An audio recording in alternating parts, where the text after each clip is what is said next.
all that I do is forage, name my dog after a mushroom, so that's what I do. It's exciting. It's like an Easter egg hunt for adults, I guess. It's awesome. And there's always more if you keep looking. Started learning a little bit about morels and just fell in love with it.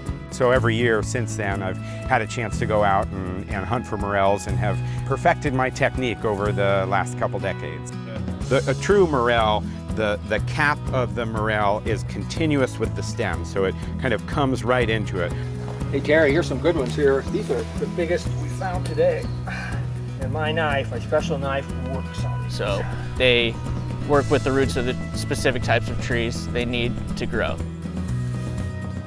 We still don't know exactly how and why they grow and how they fruit and when and where they will pop up. I tend to see pairs fruiting at a time, not just singles. So if I find one, I'll stick around until I find another one, and I almost always do.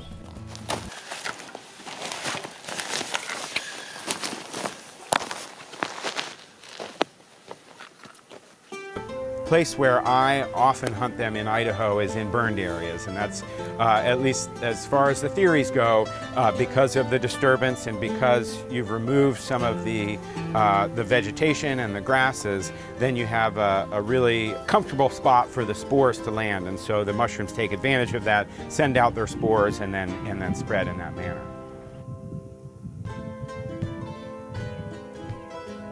As soon as I hear that there's a fire going on, I look into it, look at the elevation, look at the types of trees, print out maps of the burn area, all the road closures.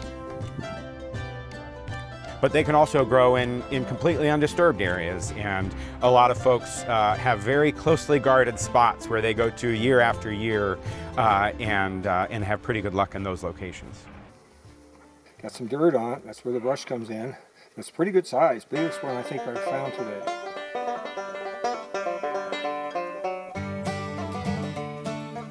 Everybody's kind of prying without outright prying for your spot, but just kind of part of it, you know? If you create a bond with somebody and you see them out there and you're out foraging, camping for a week and you see them every day, you'll share more information as the days go on. There's a couple little ones here. Just in the... For me, I just used a small little Swiss Army knife to cut at the base of the stem. That way you maintain some of the roots and the hyphae, which are basically the structure underneath the ground. You know, the general rule, it's the rule of the thumb. If they're smaller than your thumb, then you should let it be. When you forage mushrooms, you want to have a porous bag or a bucket that has holes drilled in it to drop the spores everywhere that you go. Okay, so what makes a good mushroomer? Why are you good at it?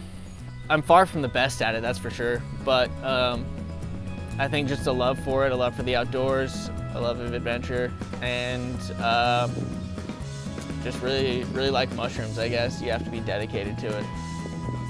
You know, whether it's your first morel or if it's your 50th or if it's your 1000th morel that you've found, there's still an excitement that goes with that. I mean, with all the access that we have in Idaho across the 30+ million acres of public lands, there are a lot of morels out there that, you know, never see a person, and so it's a great hobby and something that I encourage.